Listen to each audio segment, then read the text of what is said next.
Mark Steyn is a great Canadian columnist, author, and all-around troublemaker. Put on your seatbelts, folks, because we've got him for an exclusive interview tonight on The Source.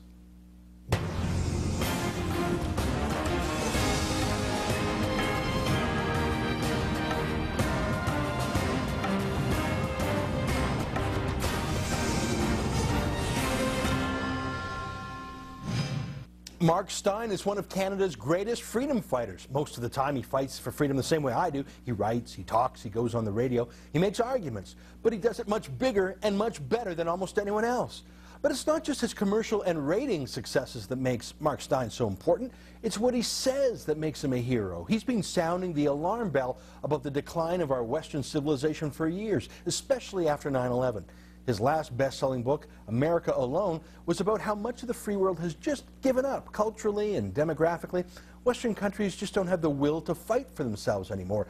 They don't even have the will to have babies anymore. The West is wasting away, except for America, he said. When Maclean's magazine excerpted from that book, America Alone, an extremist group here in Canada called the Canadian Islamic Congress complained about it to the Human Rights Commissions. Well, not one, but three of them, actually. They wanted the government to stop Mark Steyn from talking about the threat posed by radical Islam. Now, no real court would have heard such a lawsuit, but the kangaroo courts put his ideas on trial at the BC Human Rights Tribunal for 5 full days. It was a farce. It was a sham. It was something better suited to the former Soviet Union or a Saturday Night Live skit. And it was happening here in Canada. Now, Steyn and Maclean's had to pay $250,000 in legal fees.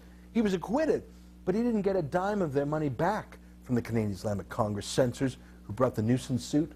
Well, on Monday, Mark's new book comes out. It's called After America, Get Ready for Armageddon. As you can see, it's a bit more pessimistic than the last one, which was called America Alone. Now, a couple days ago, I met with Mark for an hour in Montreal to talk about his book and much more. It's his first interview granted to a Canadian media outlet for his new book tour. I hope you enjoy it. I'll be back after the interview to do a dramatic reading from the book itself. That's all ahead on The Source. Since hanging out with you, I discovered that, in fact, I've been pushed way out to the furthest, extremist, crazy, wacko fringe of things. The Source is brought to you by Crestview. Government relations, public opinion research, campaigns. Crestview, opinionchanges.ca. Ask me what it's like to get your best night's sleep every night. Why not talk to someone who's sleeping on the most highly recommended bed in America? Ask me about my Tempur-Pedic. Ask me how fast I fall asleep. Ask me about staying asleep. Tempur-Pedic owners are more satisfied than owners of any traditional mattress brand. Ask me why someone who's never had an ache or a pain is in love with this bed. Tempur-Pedic, the most highly recommended bed in America. Available at The Brick, Sears, Sleep Country Canada, and other fine retailers. When whippoorwills call and evening is nigh, I hurry to my blue heaven. Just a turn to the right, you find a little white light. The new sandals, Emerald Bay, Great Exuma, Bahamas. Now get a $350 airfare credit plus save up to 65%. Call 1-800-545-8283. We've all been there at Saturday morning and you're face-to-face with the list. The honey-do list. All the really tough jobs. But with CLR, it's easy to cut the list down to size. Start in the bathroom with that gunked-up shower head. Give it a quick dip in some CLR and see how strong it can really run. CLR is great for the washer and dishwasher, too. Just pour in a cup and run a quick cycle to keep them both running clean and trouble-free. Same thing with a coffee maker for its best-tasting brew. Use CLR to clean your tools and make them shine. And CLR is safe for the environment.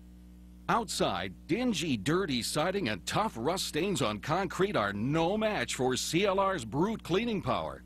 And nothing is faster for dissolving built-up calcium and lime deposits. If it's on your list, CLR has what you need to make fast work of any cleaning job around your house. At Canadian Tire, Home Hardware, Superstores, Loblaws, Rona, Zellers, Safeway, Shoppers, Co-op, Pro Ace, True Value, V&S, London Drugs, Home Depot.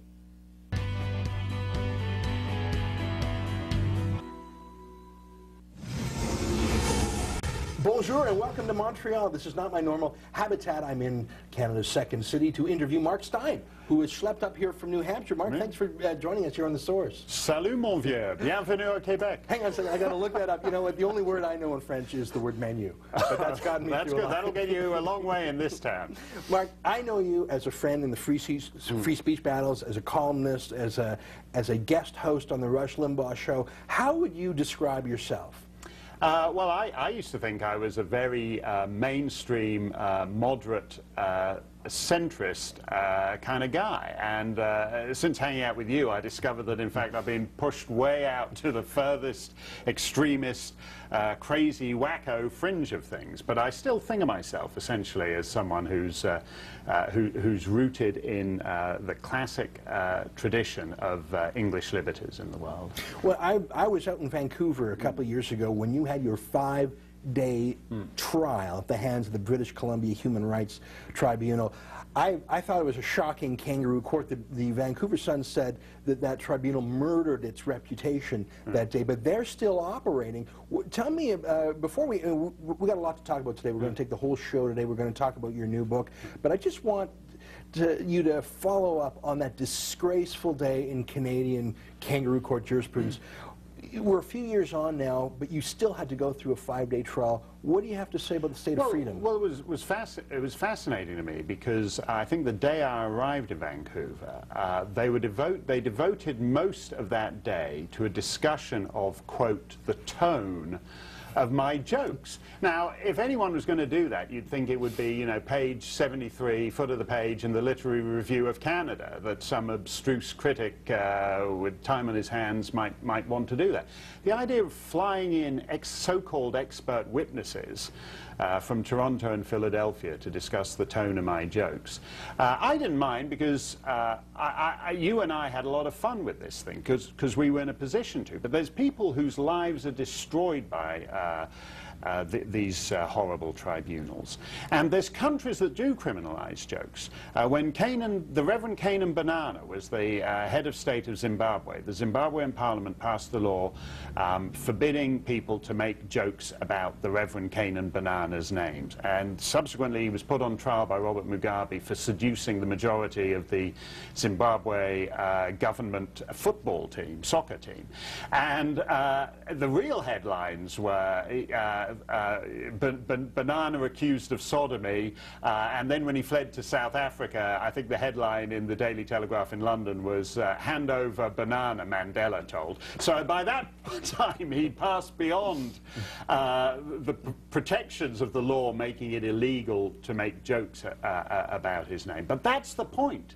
Free societies do not criminalize jokes. And the fact that we were in a normal-looking courtroom, you know, with the royal coat of arms above those 3 phony, pseudo, pathetic, non-jurist, fake judges, but with the royal coat of arms saying this is exactly the same as any trial going back 8 centuries to Magna Carta. It was a travesty.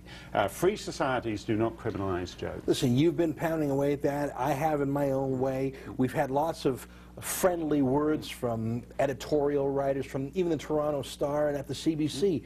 But here we are, 5 years after I was first charged with a human rights offense, about the same for you, and the law remains on the book. These human rights commissions remain in force. That chief kangaroo who's in charge of your trial, she just got appointed to the bench as a real judge in BC. Have we made any progress at all? Oh, I think we have. I think that law is unenforceable. Section 13 is unenforceable. Right at the end of my book, I quote a line from Milton Friedman, which I think is the key to all these issues. Milton Friedman says, don't wait to elect the right people to do the right things. Create a climate of opinion where the wrong people are forced to do the right things, where the squishiest, finger-in-the-windy, jelly-spine politician has to do the right things, because in the broader culture, you have made that the rational choice for the gutless jelly-spine squish. And I think we're actually a long way to doing that with Section 13 in the Human Rights Code. None of those guys. Yeah, so what? She's been promoted. Jennifer Lynch has got her, whatever it is, the Queen's Jubilee Medal. You're not going to get one of those. I'm not going to get one. I don't even know what it is. But I don't see why she should should have one. She's got all those. She gets the toys. She'll get the Order of Canada. She'll get all that stuff. But she will not want to tangle with us again. And I think that's the lesson. Okay, well, you said Jennifer Lynch, that's the Chief Commissioner of the Canadian Human Rights. But here's my question for you. If she won't go after folks like you and me because we've got news magazines and TV stations behind us, what about going after severely normal people who don't have, like Maclean's magazine for whom you worked? I understand they paid about $250,000 in legal fees. They had some high-priced legal help. I was able to scrounge together some dough and some help. But most of the people targeted by these human rights commissions are ordinary schlubs. Right. Isn't all that's changed, Mark, is they won't go after noisy guys like us, but they'll keep picking on people who don't have political or media connections? No, I think they're worried that you know, a case comes up and it attracts your attention on shows like this, or it attracts my attention, and then they're back to that situation. I think they're actually very reluctant to tiptoe too far into the speech police enforcement. You have to, Vigilance is of the essence here, because it always is about any kind of liberty issue. We are up against a vast state apparatus, not just in Canada, but throughout the Western world, that thinks it is now entirely normal to regulate the opinions of the citizenry. That is a disgusting and obnoxious notion, and it has to be resisted every step along the way. Folks, we're talking to Mark Steyn, one of my favorite writers. He's got a new book out. It's called After America, his follow-up to America Alone. He's with us for the whole show today. We're going to take a short break, but when we come back, there's so much more I want to talk to Mark about, ranging from the terror murders in Oslo, Norway, to the debt default deals in the United States. You don't want to miss a word of it. It's all ahead on The Source. It's the problem with our culture today. We have a kind of conformist mentality throughout the Western world, elites throughout the Western world. It's a strange thing to me that the more they talk about celebrate diversity, the more they're actually enforcers of ruthless homogeneity. Let us be heard. My opinion matters. Freedom isn't free. Canada is a great country. I'm taxed to death. We face real challenges. Let's get on with it. Be fearless. Move forward. Finally, a station for all of us. We're on your side. Sun News Network. Hi, I'm Dr. Ho. I got something you don't want to miss. My new AirOrthotics. Look at this. Isn't this cool? Something you've never seen. Reversible. On this side, we got 110. Not 100, but 110 mini air cones. Every time you step down, oh, you're going to love this.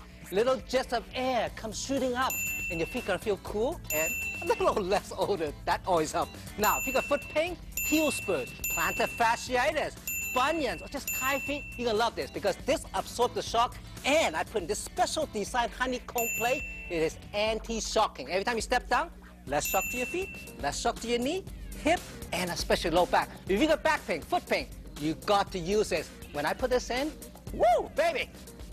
I love it. It feels good. Love them. I would love to have them in every one of my shoes. Some of you have extra high arches. This will fit, not like the old style where it's very rigid and your bones all locked up. No, no, no. This is flexible, baby. Flexible, okay? When you step on, it's self-forming. It supports you, allow you to move. If you got extra high arch, again, you'll form to your feet. Listen, don't use those old style ones that kind of fix your foot. This absorb your shock, keep your feet nice and cool. It's anti-shocking, and it got little jet cones. Not only that, you're gonna love this. How many of you love a foot massage in a day? You're gonna try this, even without your shoes. It's reversible, look at it. I step on, oh, the best foot massage back there. It's like kneading and squeezing, hitting all those reflexology points. It just gets all the energy flowing. I love it, try it, you will love it too. Get Dr. Ho's AirOrthotics for half off the regular price of $40. Call now and you'll get Dr. Ho's AirOrthotics for only $19.99. That's 50% off just for ordering today. Plus, order today and we'll also include a free reflexology foot chart. Don't wait. If you have back pain, knee pain, or foot pain, you will love these. This is an incredible offer, so call now. Hey, welcome back to The Source. I'm Ezra Levant, talking with Mark Steyn, author of a new book called After America. We were just having a good talk, Mark, about political correctness and censorship. In the book, you use a phrase, conformocrats. Right. And I use the phrase consensus media, people who all agree on things, but it's much bigger than the media, isn't it? No, I think generally it's the problem with our culture today. We have a kind of conformist mentality throughout the Western world, elites throughout the Western world. It's a strange thing to me that the more they talk about celebrate diversity, the more they're actually enforcers of ruthless homogeneity. If you notice, I love the way the New York Times, for example, recruits its journalists, but it goes to every minority journalism convention. It will go to the Hispanic Journalists Convention, the Gay Journalists Convention. It recruits for diversity of race, diversity of gender, diversity of orientation, for every diversity that matters, every diversity except the one that matters, which is, you know, diversity of thought. And I think this terrible closed conformity that Western elites live in these days, which is the whole purpose of further education. Further education, university, is not designed to encourage you to look with an inquiring mind at the world. It's to give you the right attitudes to permit you to join the conformist elite. You know, it's funny because one of the things that these conformists think so highly of themselves is their open-mindedness. It's my experience that that no one is as hostile or enraged to a dissenting point of view than someone from this conformist, open-minded group. I mean, look at how they treat Sarah Palin. Right. She's not from this cultural stratum. Right. She went to a no-name college, several of them. Right. She didn't marry a famous or rich person. She grew up in a no-name town, in a no-name state. And I mean, there are legitimate grounds to criticize her, but the rage against her was something else. What is the roots of that rage? Well, I think that's actually a pure class thing, a pure snobbish thing. You know, she has the kind of educational background that would not be unusual for American presidents before the 1980s. Ronald Reagan, for example, went to Eureka College in Illinois. Lincoln had 18 months of formal education. That's it. He was a pretty good president. He didn't go to Harvard. He didn't go to Yale. We now have ruled by, south of the border, by basically the Ivy League. Obama's administration is the most Harvard-Yale credentialed of any administration. Obama himself is a man who I think sums up the sheer pointlessness of this education. He said he had $1 million worth of education. He went to Occidental, then he went to Columbia, then he went to Harvard Law. He had $1 million worth of education, has never expressed an original thought in his life.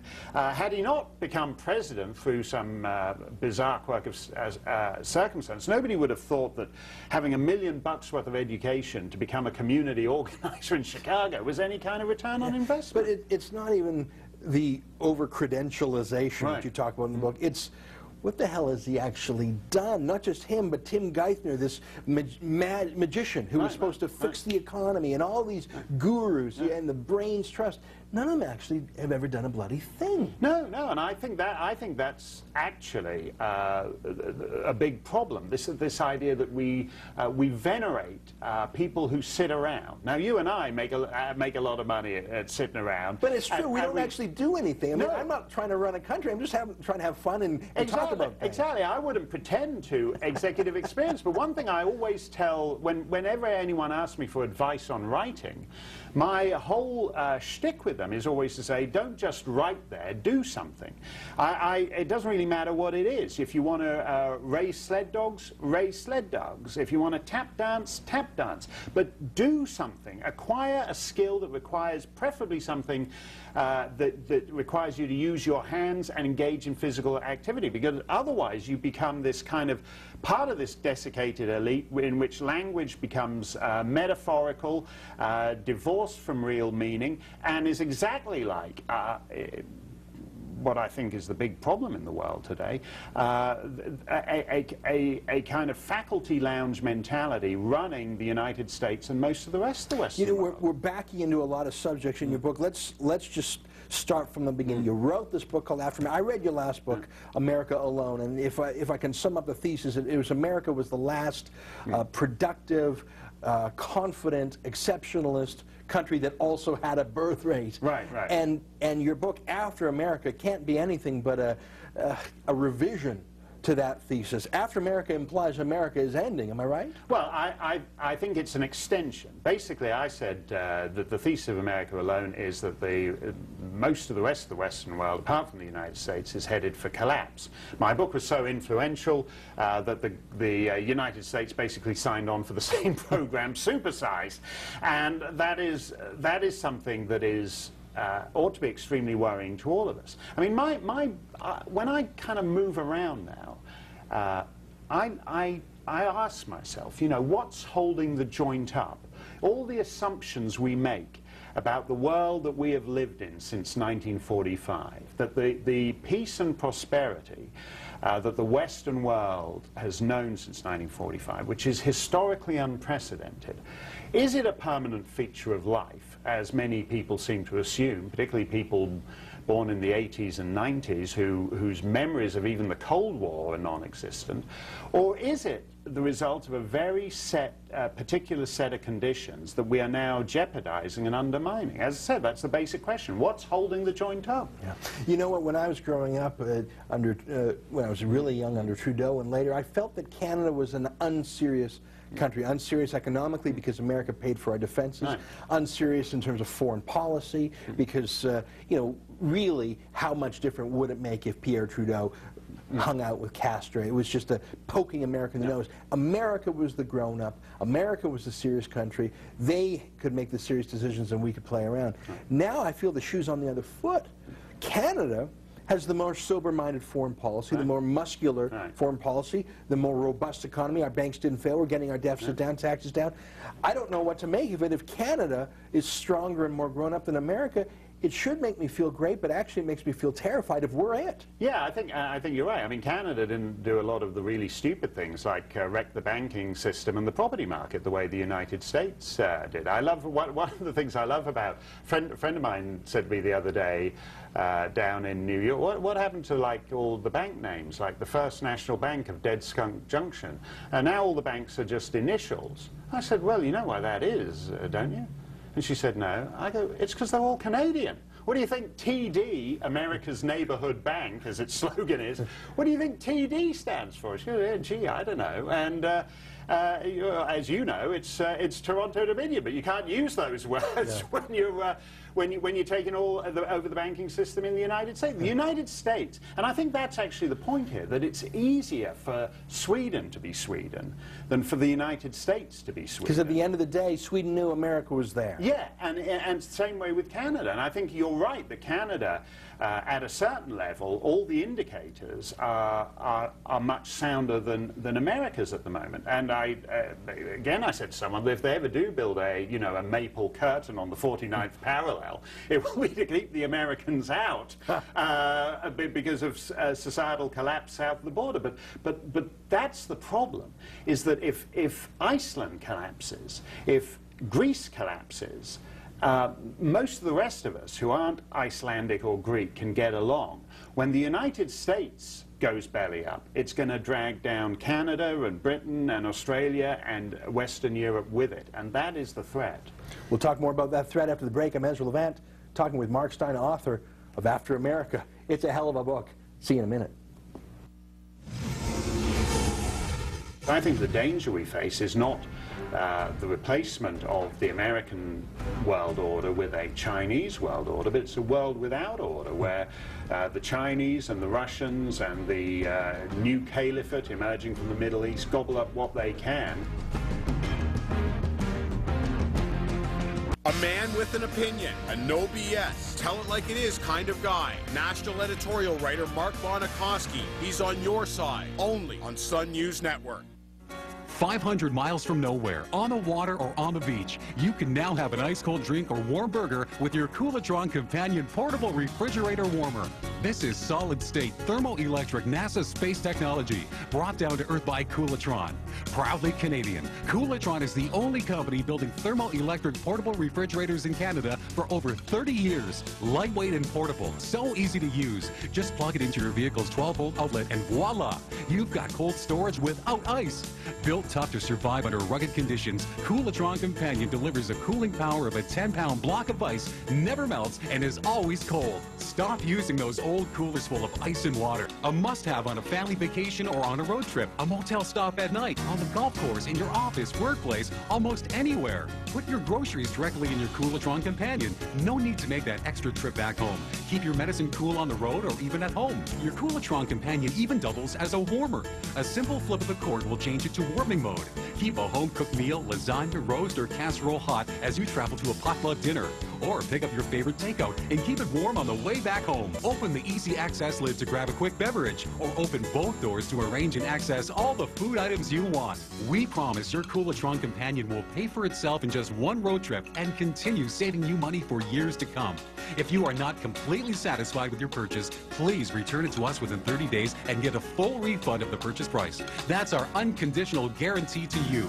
This very special and exclusive television offer, we will also include this 110-volt power adapter absolutely free, the Coolatron Companion refrigerator warmer, the 10-foot cord, 2 shelves, and the 110-volt power adapter. This complete package, more than a $200 value at an incredibly low price. Just 4 easy payments of $39.95. Don't delay. Call the toll-free number on your screen right now and order your Coolatron refrigerator warmer. Insist on the original and ask for it by name. Welcome back to The Source, our exclusive show-long interview with Mark Steyn. Mark, in your book, After America, it's so meaty you can't even skim it. There's things on every page, but there's some major themes that stick out. One is America doesn't really build things anymore. It doesn't really do things. A lot of paper shuffling around, lots of credit card borrowing, and you make the case that it's just not sustainable. What do you think about this debt default discussion in Washington these days? Well, it's not the default. I mean, this is what's insane about the last month's meaningless mumbo-jumbo. It's the debt ceiling question. The issue isn't the ceiling, it's the debt. Yeah. When you've got $15 trillion of debt, and again, that's why the situation the United States is in is not the same as Canada or Portugal or Greece, or it's simply because of the huge numbers. People can do all these comparisons, you know, debt to GDP ratio and debt per capita, but actually the hard dollar sum, $15 trillion, American government spending assumes that the rest of the planet will be willing to sink 20% of its entire GDP into US Treasury debt, effectively indefinitely. The rest of the planet isn't going to do that. It's not just that the government of the United States is outspending America, it's outspending the planet. And you made the point with Canada and Europe that after the Second World War, America basically absolved the rest of the West from responsibility for its own defense. So it sucked up. In effect, American taxpayers pay for the German healthcare system, because by absolving Germany of the need to have an army, Germany can spend that money on healthcare, and it still isn't enough. It still isn't enough. So I think we're looking at, and I think that goes for Canada too. Canada has a small, a brilliantly skilled and incredibly brave armed forces. When you think of the Princess Patricia's snipers that the Pentagon wanted to give the Silver Star to in the Afghan campaign, and the Chrétien government sort of mothballed it because they didn't want it getting out that the Canadian military still killed people. Well, they do, and brilliantly. But they're a small elite military, and you know and I know that the reality is that continental defense, the first line of continental defense, is the US military. If the US turns into a large Portugal, what do you think that's going to do for continental defense? You know, I came across a statistic the other day that every bit of gold ever mined in the history of man, it's 20 meter by 20 meter block, it's worth only about $7 trillion, $8 trillion, and which is about as much as Obama is going to rack up the debt in about another year's time. I mean, he spent, and it's not just him though. It's and let me say, in your book you quote Dennis Prager, who says the problem isn't Obama. Obama didn't just declare himself president. What kind of a country voted for him, and did they buy a pig in a poke? Were they buying something else? Are Americans, if an election were held today, I see polls all the time, maybe a generic Republican would beat him. I'm skeptical. Do you think Obama would be elected again today now that people know what he's like? Well, generic Republican is always the perfect. That's my favorite Republican. Yeah, generic Republican. But the minute generic Republican gets the nomination, generic Republican turns into Sarah Palin. The media jump on them, and the media demonize them. And again, I think this is the U.S. election campaign is going to be the most bloody and brutal in American history. I mean, I think it's going to be incredibly vicious, because I think of the investment that the media have in an essentially fraudulent figure. This man who ran on these absurd bumper sticker platitudes about hope Hallmark and change. candidate. He was reading Hallmark cards. Yeah, exactly. All this sort of generic abstract nouns, the generic gaseous uplift, audacity of hope, and all the rest of it. These are tough times. I mean, these are really tough times. I mean, we are jeopardizing the future of the civilization that built the modern world. The IMF says that China will be the dominant economic power by 2016. In other words, we are coming to the end of a 2-century period of Anglophone dominance. Canada is the perfect illustration of this. Canada, for most of its history, was oriented toward London. As Britain's power faded after the Second World War, Canada began to think, well, it matters more to get a favorable hearing in Washington than it does in London. So Canada but that's like the merest tweak. You're going from one Anglophone power to its prodigal son. That's the smoothest transition of global dominance in world history. To think it's going to go that way round when China becomes the dominant economic power is cloud cuckoo land stuff. Well, and that's the thing. If America, I mean, I don't know if America is going to collapse in a cloud of dust. But we can see it slowing down. Unemployment is sticking above 9%. That's European. You know, growth is low. The military strength is just atrophying. So it's more whimpering.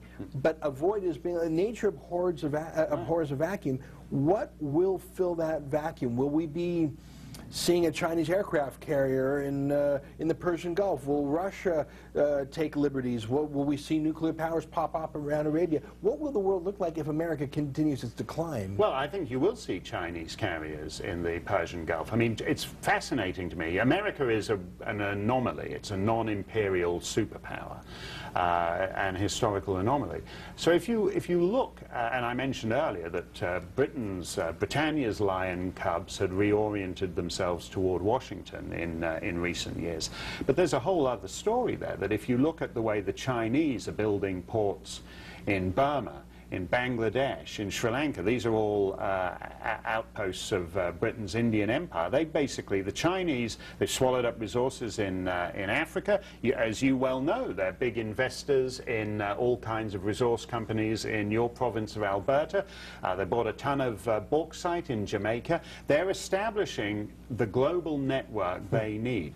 You mentioned the Russians and the Saudis and all the others. I think the danger we face is not the replacement of the American world order with a Chinese world order, but it's a world without order, where the Chinese and the Russians and the new caliphate emerging from the Middle East gobble up what they can, and Western power retreats to a sort of few citadels, beleaguered citadels, that it defends as best it can. It's terrifying. I read the book, and I'm an optimistic guy.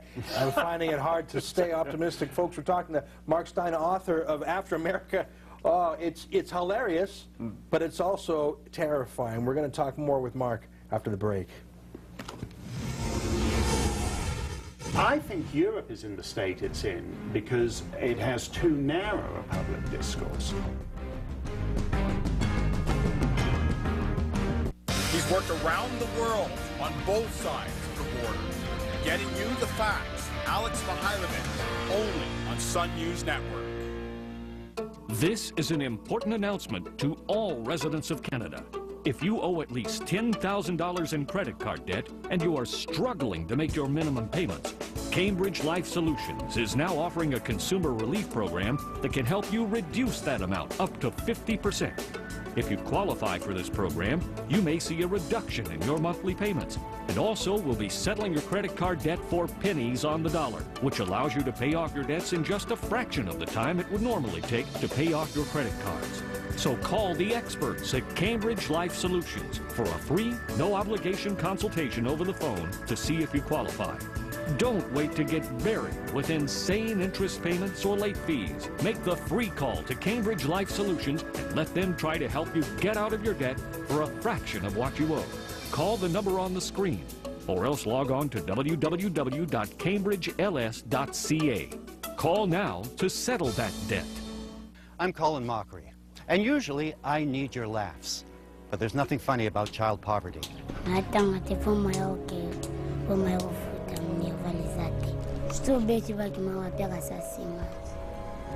Through World Vision Child Sponsorship, you can help provide access to clean water, nutrition, education, and health care. Please, call the number below or go online and sponsor a child right now. There's magic up on the mountain high.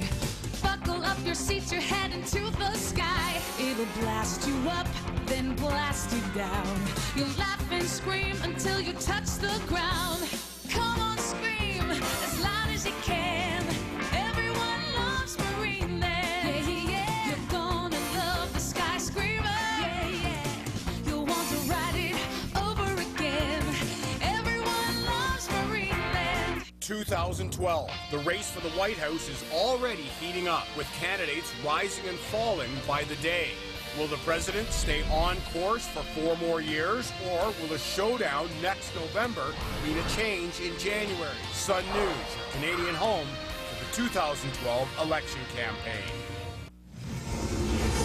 Welcome back. We're talking with our favorite author, columnist, troublemaker, and human rights criminal, just like me, by the way, Mark Steyn, who joins us from our Montreal temporary studio. Thanks for being here. My pleasure, Ezra. Listen, I want to shift gears, to something that I'm still trying to figure out. I'm talking about Anders Breivik, this mass murderer. I think I'd call him a terrorist. I read his 1,500-page manifesto. At first I was calling him crazy, but I don't think he's so much crazy, he's just evil. What are your thoughts on that and the media response to it?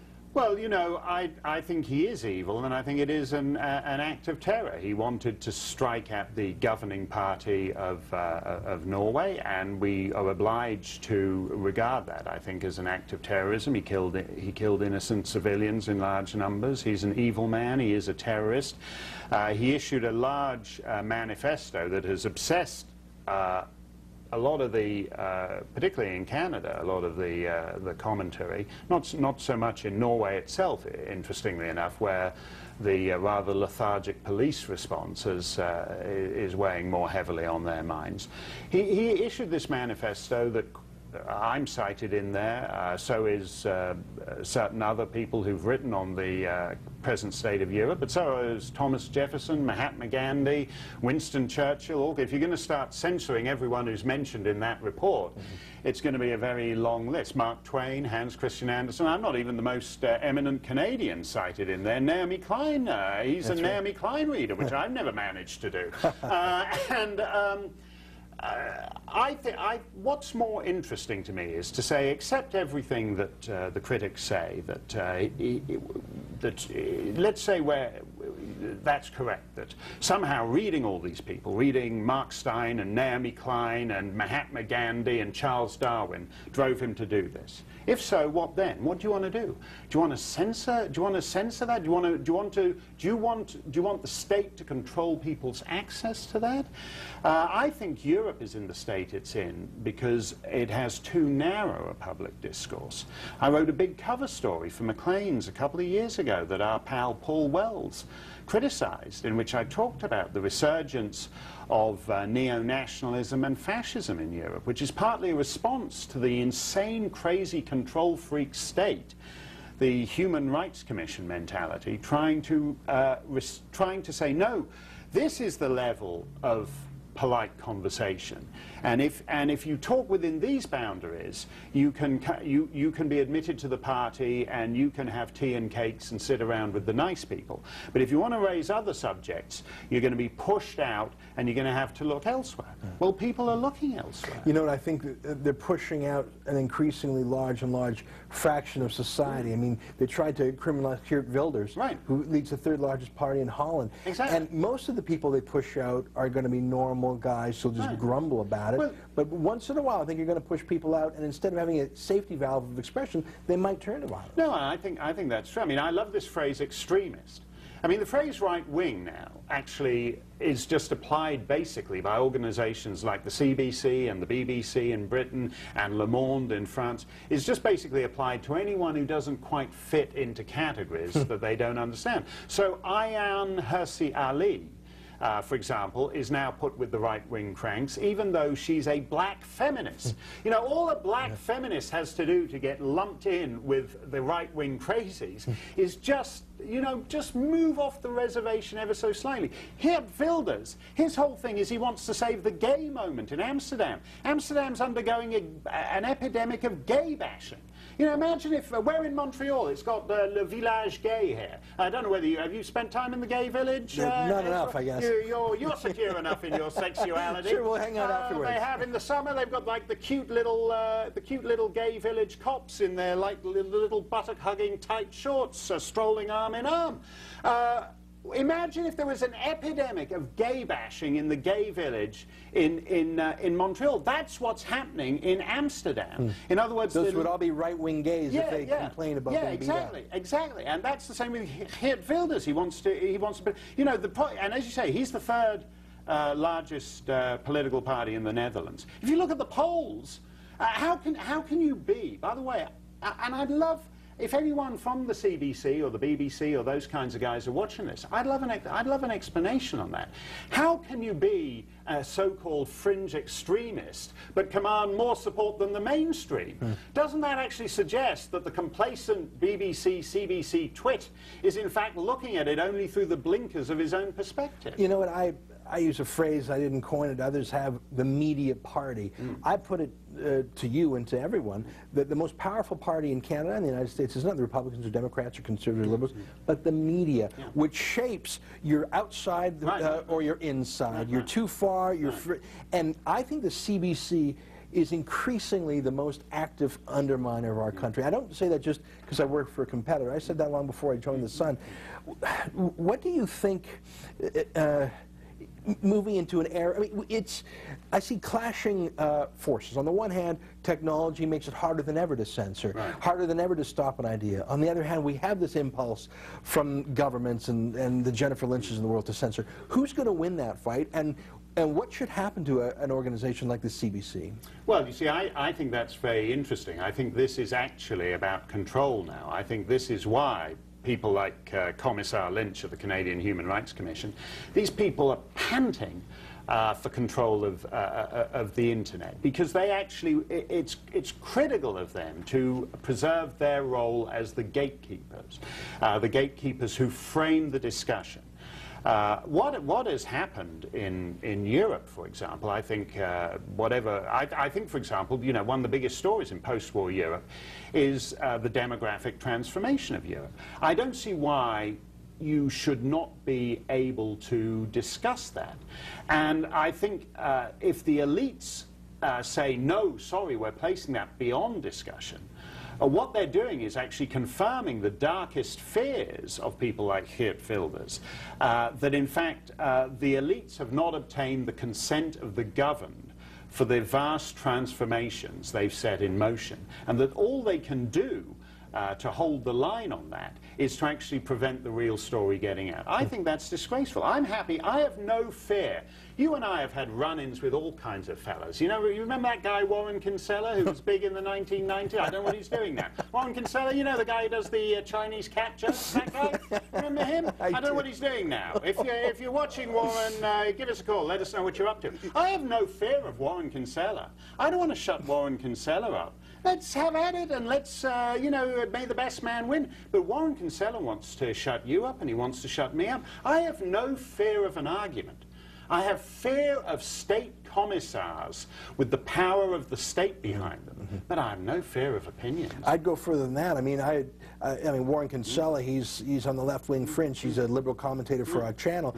I'm not even not worried about him.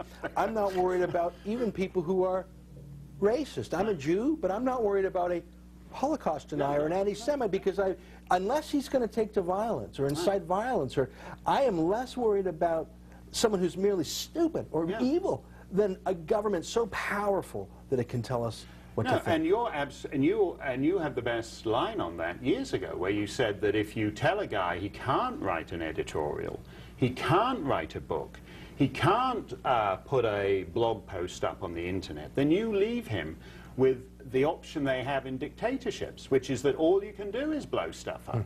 And I think that is a very dangerous path to go. And I'm like you. Whatever one feels about racism or Islamophobia or sexism or homophobia, I have come to the conclusion that giving dim-witted state bureaucrats the power to regulate the citizenry into niceness is actually a far bigger threat. You dim-witted is right. They remind me of the TSA, but for newspapers. Right. We got to take a short break, folks. When we come back, the smallest chapter in the book is how to fix things. I'm going to focus on that for our last moments because there is some glimmers of hope. That's next on The Source. In the ruins of our civilization, they will dig up your bones and they will dig up my bones and they will go bowling. They will go 10-pin bowling with them because they will be furious.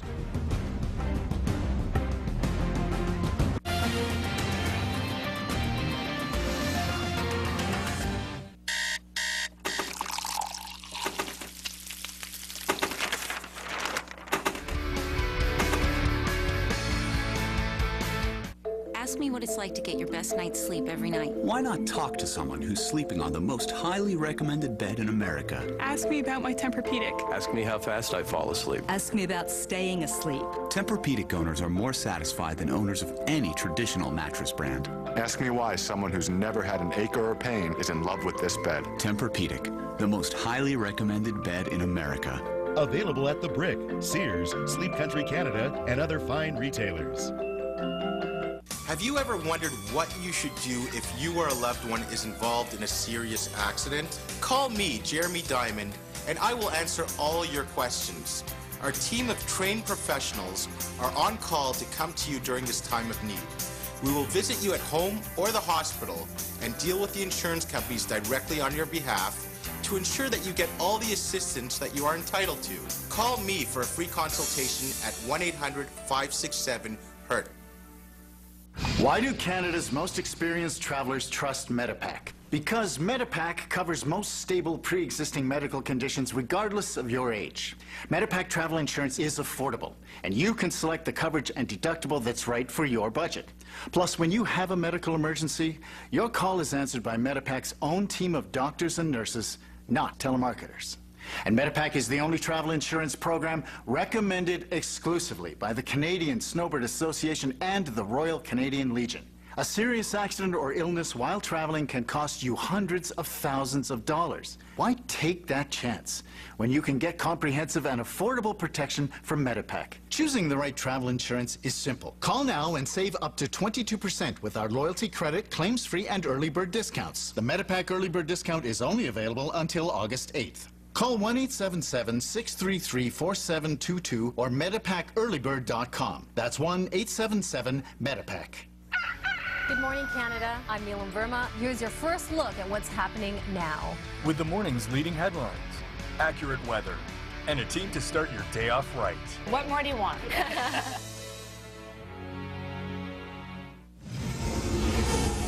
Welcome back. I'm Ezra Levant. We're talking with Mark Steyn, author of After America. It's a hell of a book. You know, it's scary, but it's funny at the same time, which is sort of weird.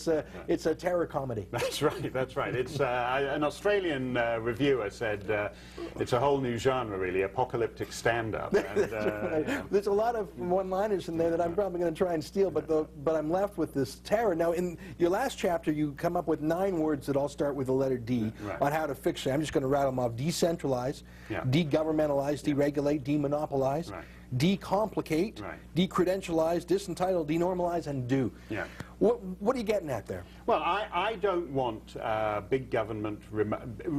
Big government is remote government. It means you don't know who to call. That is why when you have big countries like Canada, if you're sitting in Yellowknife, it shouldn't be necessary to call somebody in Ottawa to figure out what's wrong with your highway. The best kind of government is small, local, and accountable government. As opposed to distant and partisan is. Yeah, and that's why I get terrified at people at this kind of world peace crowd who say, oh, wouldn't it be nice if we had a world government? I mean, do you honestly think a world government is likely to be more like Sweden or more like Syria? And who do you call, what polling booth do you go to vote it out? That's what's so terrifying about the liberal urge always to push the operation of government up to the most universal aspect. I like towns with different highway policies. I like counties with different education policies. I like states with different tax policies. I like borders because borders give free people choices. Now, how do you decredentialize? We joked about how Obama went to the best schools but learned nothing and did nothing. How do you decredentialize a society? That is the biggest bubble, I think, in American life today. These absurd 6.5-year bachelor degrees where people do the peace studies. I'm studying peace studies on the side. Yeah, it's the sort of, it's not even like, in the 19th century, if you were the second son of a Grand Duke in Europe, that they didn't particularly have anything to do, you might go and do a sort of leisurely tri-national varsity. But you'd have been doing real subjects. You'd have been doing Latin, and you'd have been doing Greek. I mean, when you're just like lounging around contemplating your navel for 6.5 years, we need to get more people. As the Western world ages, we need to get more people into the workforce earlier. So keeping them at school until 28 is the opposite of what we should be doing. How do you do that? How do you get them out of school? I mean, you know, I would think, well, stop subsidizing, but in America, they just borrow. They just borrow for their unsubsidized education. How do you get people to stop taking the BS degrees? Well, I think in part that's to do with the realities of the market. I think people will not see any return on investment. America has over $1 trillion worth of college debt. In other words, it's getting on for, it's getting on for the size of the entire Canadian economy just in one stupid, unnecessary niche market of debt. Most of these people should not be at college. And we need to figure out ways to telescope education. That's I think that comes back to snobbery too. Okay, now disentitle. We only have a couple minutes. How do you disentitle people without that? I mean, if you disentitle a labor union, a teachers union, well, that's a small organized group that is very attentive, and they will fight like hell. Whereas the beneficiaries of disentitling are diffuse. They're not organized. By definition, they're working, so they can't politic. How do you disentitle 10 or 20 or 30% of the public? Well, you say 10 or 20 or 30%. I think the danger is you get to the Greek stage where there are so many people who basically are on the statist teat that it is impossible. It becomes impossible to wean them off that. And I think the later you wait to postpone that, the worse it's going to be. But we are basically doing one of the most wicked things that any society has ever done. We are enjoying a level, a standard of living in the United States, in Canada, in Europe, that we are not willing to pay for. So in effect, we are taxing our children and our grandchildren and our great-grandchildren, and they will hate us for it. In the ruins of our civilization, they will dig up your bones and they will dig up my bones, and they will go bowling. They will go 10-pin bowling with them because they will be furious at what we have done to them. You know, one statistic I remember from your book, you said for every 100 grandparents in Greece, there's only 42 grandchildren. Exactly. That's crazy. Exactly. And so if you retire at 50, and you live, as they do in Greece, to 78, 79, those 42 grandchildren are burdened with 100 people who expect to spend 30 years as a Victoria Day weekend. And that is impossible. Listen, we only have a final moments. Your last agenda item on your fix-it list was due. I don't want a general answer. I want an answer for me and for my friends and for politically motivated Canadians. What should we do in Canada today to stop? I mean, you say after America, but I don't think Canada's too far behind America. No. What can I do? What can we do to reverse this decline and fall? Well, I think you fight these things at every level you can. It's not about in a way. It's about taking up the slogan of the environmental crowd: think globally, act locally. Every time some bumptious cop decides to shut down a 7-year-old kid's lemonade stand, you resist that there. You got in, looked fabulous on you, by the way, when you got into your kung fu outfit and you were doing kung fu fighting because some guy is doing karaoke in a pub and he's singing kung fu fighting, which was... He was arrested in the Isle of Wight. He was arrested in the Isle of Wight for a hate crime for singing kung fu fighting in a... Kung Fu Fighting, #1 record in Canada, #1 record in the United Kingdom, #1 all over the world, but a generation later, it's a hate crime. That's nuts, and we can't afford Dire Straits, their song Money for Nothing was banned by the Broadcast Dance Exactly, Council. and if the pansy disc jockeys of this nation had any guts, they'd be playing it, they'd be having Dire Straits weekends playing that song non-stop. Who are you? I mean, you are free men. You are the inheritors of 8 centuries of liberty, and you're letting some twerp bureaucrat tell you what lousy pop single you can play? You should be ashamed of yourselves. It's outrageous, that. And it starts at that level. It starts at the level of kung fu fighting. It starts at the lemonade stand. If you can't fix the lemonade stand police, if you can't fix the kung fu fighting police, you're certainly not going to be able to save the planet. Don't kid yourself on that. Outstanding. Mark Steyn. You heard it there, folks. He's got an incredible new book. It's called After America, published by Regnery. You got to go out and buy this. You'll hate it, but you won't be able to put it down. You'll love it, and it will change your trajectory. And hopefully, it'll turn you into the kind of person who fights every incursion on your liberty, every taxation, every regulation. Mark Steyn, thank you very much for coming up to Montreal to spend an hour with us today. My pleasure. Go get it. Hey folks, when we come back, I'll do a dramatic reading from my favorite passage of Mark Steyn's After America. What will it be? Find out after the break.